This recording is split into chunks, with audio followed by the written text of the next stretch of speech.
નમસ્તે મિત્રો, જય માતાજી, મહાદેવ હર, જય ભોળાનાથ અને જય કાળિયા ઠાકર.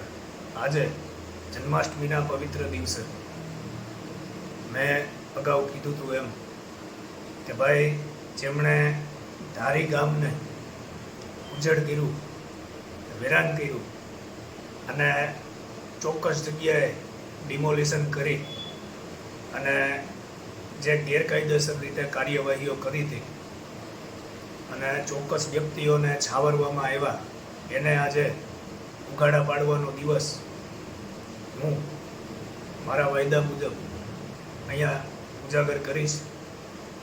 તો આની શરૂઆત તમને ખ્યાલ હોય તો અંદાજે ગયા વર્ષે માર્ચ એપ્રિલ મહિનામાં જે ડિમોલિશન કરવામાં આવ્યું તે આપણા પૂર્વ એસડીએમ એટલે કે પૂર્વ પ્રાંત કલેક્ટરના અધ્યક્ષ સ્થાને કરવામાં આવ્યું હતું. અને એ વખતે ઘણા જ ચમરબંધીઓએ અહીંયા ધારીમાં આવીને ભાષણ આપ્યા હતા. અમુક જે સરકારી અધિકારીઓ છે એમણે કે ભાઈ અમે કોઈને છોડવાના નથી, કોઈનું પણ દબાણ હશે તેને દૂર કરશું, પણ ધારીના મોટા બસ સ્ટેન્ડની પાસે મેરડી માતાજીના મંદિરની સામે જે લોકોએ દબાણ કર્યું છે, આ 14 દુકાનો એમના પાસેથી જે આર્થિક લાભ મેળવી અને તેમની દુકાનો ન પાડી, જે સરકારી જગ્યા છે, સરકારી દબાણ છે, એ 513/2 પૈકી એક વાળું દબાણ કે જેના આજની તારીખે તમે 7/12 કાઢો, મોજે ધારી, જિલ્લો અમરેલી, સર્વે નંબર 513/2 પૈકી એક. આ 7/12 તમે આજની તારીખે કાઢો એટલે સરકારી પડતરવાળી જગ્યા બતાવે. આ જગ્યામાંથી અમુક જગ્યા નોંધ નંબર મોજે ધારી, નોંધ નંબર ગામ નમૂના નંબર 6 ની નોંધ જે હોય ને એની નોંધ નંબર 7773 થી પોલીસ તંત્રને પણ આ જગ્યા ફાળવવામાં આવેલી છે. એ આજની તારીખે નોંધ કાઢો એટલે પોલીસને ફાળવેલી એ જગ્યા બોલે છે. એમ છતાં જે આપણા પૂર્વ એસડીએમ હતા, કે પૂર્વ એસડીએમ એટલે કે આપણા પૂર્વ નાયબ કલેક્ટર જે હાલ નિવૃત્ત થઈ ગયા છે, અને એમની સાથેના 2 જે નાયબ મામલતદારો હતા એ પણ અત્યારે નિવૃત્ત થઈ ગયા છે. આ લોકો દ્વારા એક સુવ્યવસ્થિત રીતે કૌભાંડ આચરવામાં આવ્યું. ધારી ગામની અંદર 750 થી 800 દુકાનો ગેરકાયદેસર રીતે કોઈ પણ પ્રકારની નોટિસ આપ્યા વગર તોડી પાડવામાં આવી.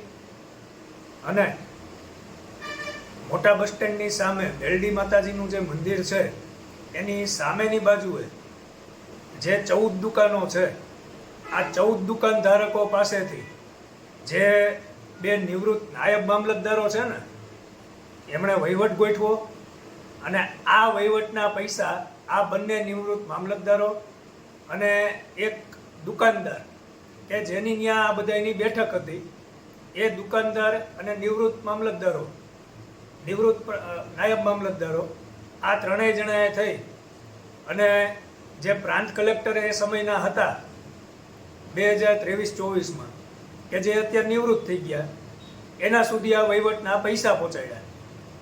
અને મારી પાસે જ્યાં સુધી અંદરના અધિકારીઓ જે સાચા લોકો છે અને સાચી રીતે કામગીરી કરે છે, એ લોકો દ્વારા મને જે માહિતી આપવામાં આવી હતી અને મને જે ઇન્ટરનલી મારા સોર્સિસ છે એમના દ્વારા જે માહિતી મળી કે ભાઈ એક દુકાનધારક પાસેથી 1 લાખ રૂપિયા, એટલે આ 14 દુકાનો છે એટલે 14 દુકાનોવાળા પાસેથી થઈ અને 14 લાખ રૂપિયાનો વહીવટ થયો છે. એટલે આ પૂર્વ જે એસડીએમ હતા એમની મિલકતની પણ તપાસ થવી જોઈએ.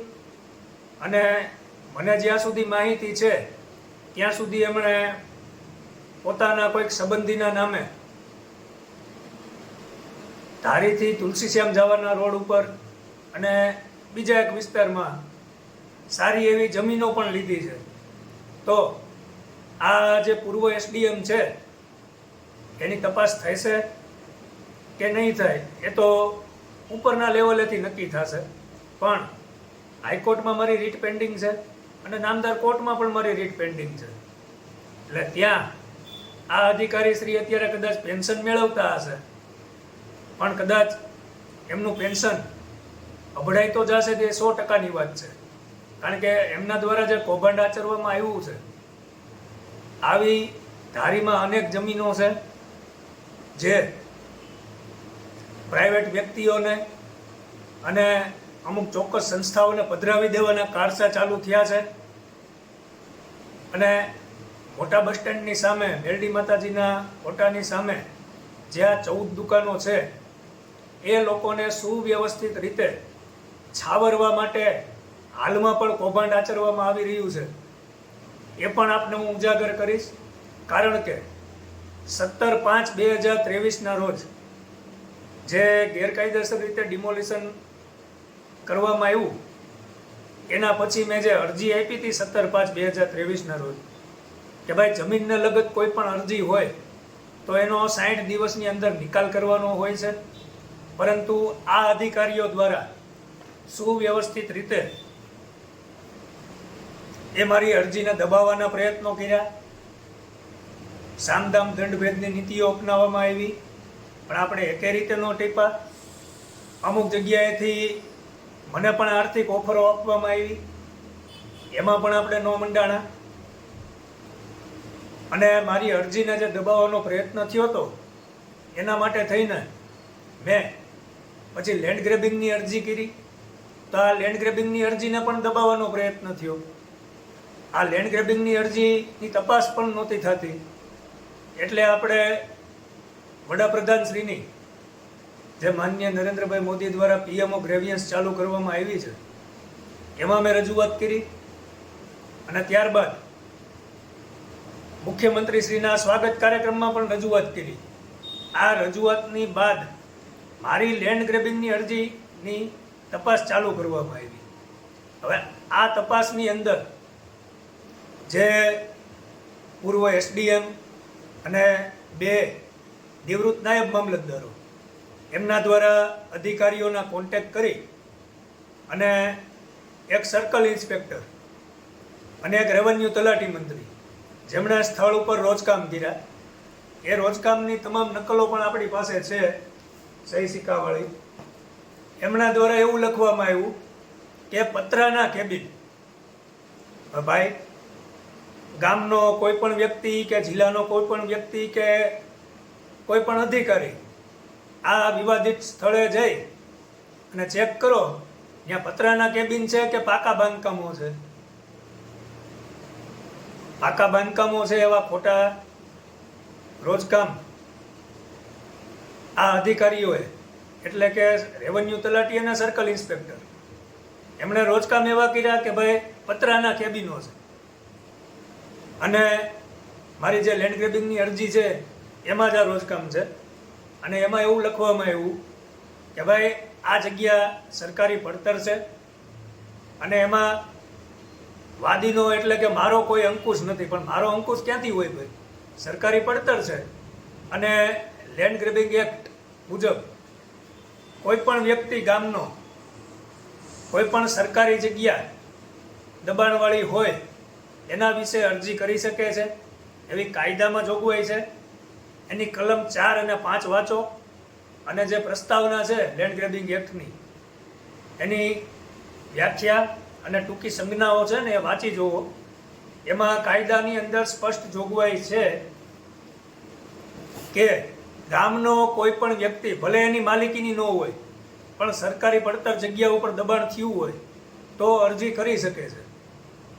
હવે આ અરજીની અંદર બીજી જે તપાસ થઈ અને બીજા જે કાગળો રજૂ થયા, તો જે આ 14 દુકાનદારો છે એમના દ્વારા આ દુકાનો ખરીદવામાં આવી, વેચાણ કરવામાં આવી, સરકારી જગ્યાઓ ભાડે દેવામાં આવી, એવા ભાડા કરારો પણ આની અંદર રજૂ થયા છે. અને એની પણ નકલો આપણી પાસે છે. અને ભાડા કરારો પાછા નોટરાઇઝ છે અને વેચાણ કરારો પણ નોટરાઇઝ છે. બરાબર. અને જે ત્યાં મુખ્ય દબાણદાર છે એણે પણ એવું લખાયું કે મને આ દુકાન ભાડે આપવામાં આવી છે. તો ભાઈ, આપણે તો કાયદાના જાણકાર છીએ અને આપણે સુવ્યવસ્થિત રીતે ત્યાં કૌભાંડ આચરી અને બધું જે એકબીજાને છાવરવાના પ્રયત્નો કર્યા અને પૂર્વ એસડીએમને જે તમારા દ્વારા હપ્તાઓ દેવાના અને પૈસા દેવાના એટલે આ કૌભાંડ આચરણું. અને ત્યારબાદ લેન્ડ ગ્રેબિંગની અરજીની અંદર કલેક્ટર ધારીએ હુકમ કર્યો. કલેક્ટર શ્રી અમરેલીનો હુકમ છે મારી લેન્ડ ગ્રેબિંગની અરજીમાં, તારીખ 5/6/2024 અને એની અંદર સ્પષ્ટપણે લખવામાં આવ્યું છે કે મોજે ધારીના નવા બસ સ્ટેન્ડ પાસે આવેલ સર્વે નંબર 513/2 પૈકી એકની સરકારી પડતર જમીનની ઉત્તર બાજુએ આવેલ કુલ 15 દુકાનો આવેલ છે અને વધારે જમીન પર દબાણ હોવાનું જણાય છે. આ દબાણ બાબતે દબાણ અંગેના દબાણ કેસ મામલતદાર ધારીની કક્ષાએ શરૂ છે. એટલે 1.5 વર્ષથી કેસો ચાલુ છે. મામલતદારે પોતાએ નોટિસો આપેલી છે કે ભાઈ સરકારી જગ્યા ઉપર તમે દબાણ કર્યું છે. હવે એક બાજુ એમ કહે છે કે પતરાના કેબિન છે, દબાણ નથી. તો આ તમારા મામલતદાર ખોટા કે નામદાર કલેક્ટર સાહેબ ખોટા? કલેક્ટર સાહેબે એમના હુકમમાં લખ્યું છે કે ભાઈ નિયમ અનુસારની કાર્યવાહી કરી અને દબાણ તાત્કાલિક દૂર કરવું. તો આ ઓર્ડરને પણ આજે લગભગ 2 મહિના ઉપર સમય થવા આવ્યો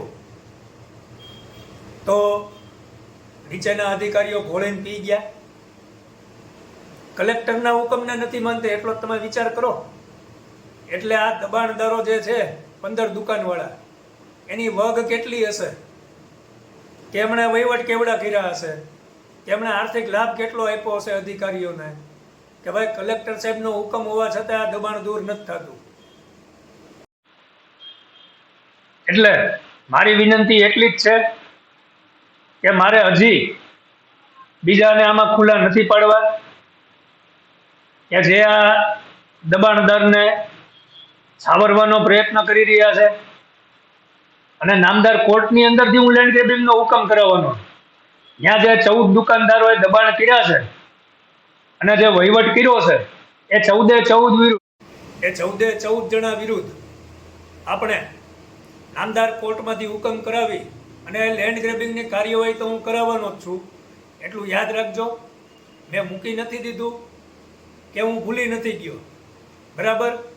અને અત્યારે પરિસ્થિતિ એવી નિર્માણ છે મારી ઉપર કે ભાઈ મારી ઉપર મારા પરિવારનો જે છત્રછાયા અને ઘેઘુર વડલો મારા માતા હતા, એમનો મને ખૂબ જ સપોર્ટ હતો. અને મારા મા બાપે હંમેશા મને સત્યના માર્ગ ઉપર ચાલવાનું બતાવ્યું છે.